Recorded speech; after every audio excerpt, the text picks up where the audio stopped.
अस्सलामुअलैकुम बिस्मिल्लाहिर्रहमानिर्रहीम। इस वीडियो में डिस्कस करेंगे forensic medicine OSPE viva guidelines. Forensic medicine का ऑस्पी वाइवा उसमें मार्क्स डिस्ट्रीब्यूशन क्या है, उसकी तैयारी कैसे करनी होती है, कहाँ कहाँ से क्वेश्चंस आते हैं, किस तरह आते हैं। तो सबसे पहले मार्क्स डिस्ट्रीब्यूशन देख लेते हैं। ये आपका मार्क्स डिस्ट्रीब्यूशन शो हो रही है। ऑस्पी है आपकी 32 मार्क्स, 40 मार्क्स की आपकी ऑस्पी है और 40 मार्क्स का आपके पास वाइवा है। 10 मार्क्स आपके एनुअल नोटबुक के हैं और 10 मार्क्स आपके इंटरनल असेसमेंट के हैं। अब ये होता है किस तरह है, ऑस्पी में क्या कुछ आता है, स्टेशन में क्या होता है, वो मैं आपको बताता हूँ। ऑस्पी में ये होता है 8 स्टेशन होते हैं, हर किसी के 4 मार्क्स हैं और हर स्टेशन पे आपको 3.5 मिनट्स मिलते हैं। ये डिपेंड करता है कॉलेज वाले कितना देते हैं। कुछ कॉलेज वाले 3 मिनट्स भी देते हैं, कुछ 4 मिनट्स, कुछ 5 मिनट्स तक भी दे देते हैं। तो उसमें क्या होता है, उसमें ये होता है कि आपके पास आगे आप जाते हैं, स्टेशन पे जाते हैं, वहाँ पे मॉडल पड़ा होता है। कोई आपके फोरेंसिक मेडिसिन का जो म्यूज़ियम है, वहाँ पे आपने जाके मॉडल्स की तस्वीरें लेनी है या आपने सीनियर्स से लेनी है, वहाँ जाके मॉडल्स देखने हैं। तो उससे तैयारी होगी आपकी। वो मॉडल्स देख देख के मोबाइल में तस्वीरें बना लें, तस्वीरें देख देख के आपकी तैयारी हो जाएगी। उनमें से मॉडल्स आते हैं। मॉडल्स जो ये होते हैं, कोई फायर आर्म इंजरी वाला एक मॉडल होगा, वो कहेंगे कि अच्छा आप ये बताएं कि ये आइडेंटिफाई करें क्या हुआ है। तो इस तरह का मॉडल होगा। और या आपके पास पड़ा होगा स्कल पड़ा होगा, उसके अंदर कोई फायर आर्म इंजरी हुई होगी, तो बताना होगा कि किस चीज़ से इंजरी हुई है। क्वेश्चन मॉडल होगा, साथ 2 क्वेश्चन लिखे होंगे। कोई और इसके अलावा आपके पास कोई इंस्ट्रूमेंट पड़ा होगा, मिसाल के तौर पर ब्लंट इंजरी वाले वेपन्स हैं, कोई वेपन्स पड़े हैं, कोई उसकी फायर आर्म की पैलेट्स पड़ी हैं जिसको हम गोलियां कहते हैं, गोलियां पड़ी हैं। या आपके पास कोई सेक्स से रिलेटेड कोई मॉडल पड़ा है, सेक्सुअल ऑफेंस से रिलेटेड वजाइना का मॉडल पड़ा है। और उसके अलावा या आपके पास कोई भी इंजरी वाला मॉडल पड़ा है, कोई फायर आर्म या उसके अलावा थर्मल इंजरीज़ वाला कोई मॉडल पड़ा है, इलेक्ट्रिक शॉक वाला कोई मॉडल। इससे आपके मॉडल्स आप म्यूज़ियम में देखेंगे, उन्हीं में से एक मॉडल पड़ा होता है, नीचे 2 क्वेश्चन लिखे होते हैं, 2 या 3 क्वेश्चन, उसका आपने आंसर देना होता है। टॉक्सिकोलॉजी का भी इसमें स्पेसिमेंस होते हैं। कोई आपके पास एक स्पेसिमेन पड़ा होगा, मिसाल के तौर पे रत्ती सीड पड़े हैं, तो लिखा होगा कि ये क्या चीज़ है, आइडेंटिफाई करें, और जो है इसके कोई पॉइजनिंग के 1-2 सिम्टम्स लिखें। तो इस तरह के आपके ये 8 स्टेशंस होते हैं।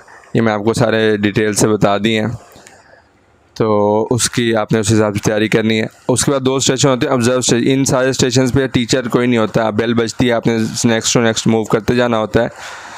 अब नेक्स्ट जो 2 स्टेशन हैं ऑब्जर्व स्टेशन, उसमें आपने टीचर सामने बैठे होंगे, आपने उनके सामने परफॉर्म करना होगा। इसका 4 मार्क्स होते हैं, हर एक के टोटल 8 मार्क्स।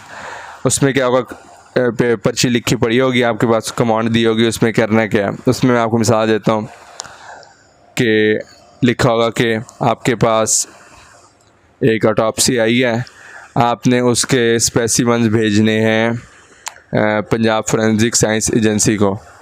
तो आप स्टेप्स किस तरह वो करेंगे। आपके पास बीकर्स भी वहाँ पर रखे होंगे उन्होंने, और जो है आपने बताना होगा सबसे पहले हम इस वाले बीकर में वो लेंगे, स्टोमक लेंगे, या फॉर एग्ज़ाम्पल इसमें लिवर लेंगे, मिसाल दे रहा हूँ मैं। तो इसमें फिर इतनी क्वांटिटी की स्मॉल इंटेस्टाइन लेंगे, ये चीज़ें लेंगे। तो ये आपने उन्हें बताना होगा कि इस तरह के एक स्टेशन होगा टॉक्सिकोलॉजी से रिलेटेड, एक होगा फोरेंसिक मेडिसिन से रिलेटेड। फोरेंसिक मेडिसिन से रिलेटेड आ जाएगा, लॉ से रिलेटेड कुछ आ गया कि अच्छा आपके पास, या इसके अलावा कोई और आ सकता है, आइडेंटिफिकेशन से रिलेटेड आ सकता है। तो टेस्ट पूछ सकते हैं। उसमें ये होगा कि टीचर आपसे क्रॉस क्वेश्चनिंग भी करेंगे, आप जो बता रहे हैं उनको, उससे वो और क्वेश्चन भी पूछ सकते हैं। ये टोटल 8 मार्क्स के हो गए। बाकी आता है स्ट्रक्चर्ड वाइवा। करिकुलम से रिलेटेड, उसमें ये होता है 40 मार्क्स का। उसमें आमतौर पे ये होता है इंटरनल और एक्सटर्नल 2 एग्जामिनर होते हैं ना, तो एक एग्जामिनर फोरेंसिक मेडिसन को पकड़ लेते हैं, इंटरनल मिसाल इंटरनल फोरेंसिक मेडिसन ले ली, वो उसमें से क्वेश्चन पूछेंगे, और एक्सटर्नल एक टॉक्सिकोलॉजी पकड़ ली तो वो टॉक्सिकोलॉजी में से ही सुनेंगे। आमतौर पे ये शेड्यूल फॉलो करते हैं एग्जामिनर्स। तो उसके लिए फिर भी आपको, अगर आपने टॉक्सिकोलॉजी छोड़ी हुई है पेपर में रिटर्न में, तो यहाँ फिर आपको दोबारा पढ़नी पड़ेगी। इसलिए रिस्क ना लें पेपर में भी, आप पेपर को भी दाव पे ना लगाएं, तो टॉक्सिकोलॉजी आप करें साथ साथ। तो इसमें यह है कि आपसे इसका वाइवा प्रिपेयर करने का तरीका है, जैसे मैंने आपको फर्स्ट ईयर सेकंड ईयर में गाइड किया। क्या तरीका ये होता है कि सबसे पहले तो आप जैसे आपके HOD हैं इंटरनल एग्जामिनर, उनके क्वेश्चंस पूछें अपने सीनियर्स से कि भाई ये किस तरह के क्वेश्चंस पूछते हैं। उन क्वेश्चंस को नोट करके आपस में एक दूसरे से डिस्कस करें। इसी तरह जो एक्सटर्नल एग्जामिनर आ रहे हैं, जिस कॉलेज से आ रहे हैं उस कॉलेज के स्टूडेंट्स को अप्रोच करके उनसे पूछ लें कि ये वाइवा कैसा लेते हैं, कि कौन से इनके फेवरेट टॉपिक्स हैं, फेवरेट क्वेश्चंस। तो ये इस तरह आप आपस में डिस्कस करके वाइवा की तैयारी करें। और एक और तरीका ये होता है कि स्टूडेंट्स जो है ना फेसबुक ग्रुप बना होता है क्लास का, उसमें पोस्ट कर देते हैं कि भाई यहाँ पे सब्जेक्ट वाइज यहाँ पे आप क्वेश्चंस जिससे जो पूछें वो नीचे आके लिखते रहें। उसके लिए शुरू वाले 1-2 दिनों वालों को तो थोड़ी मुश्किल होती है, लेकिन बाद वालों के लिए आसानी हो जाती है कि उन्हें क्वेश्चन का आइडिया हो जाता है। उसके बाद आ जाए एनुअल वर्कबुक, ये हो गई 10 मार्क्स की। इंटरनल असेसमेंट ये भी 10 मार्क्स की हो जाती है।